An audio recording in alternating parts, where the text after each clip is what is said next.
Le chiffre est surprenant. En 2015 en France, après plusieurs années consécutives de baisse, la consommation d'électricité a bondi de 2,2%. Le chiffre se décompose en deux parties. Pour 0,5%, la hausse s'explique par la croissance économique et démographique. Le reste, soit 1,7%, est plus étonnant.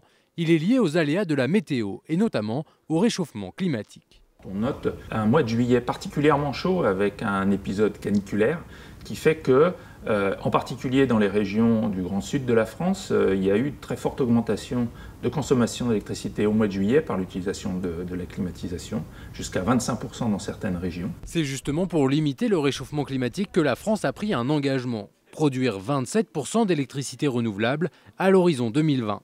En 2015, le solaire, l'éolien et l'hydraulique représentaient 18% de la production d'électricité, loin derrière le nucléaire à 76%, mais devant le thermique à 6%.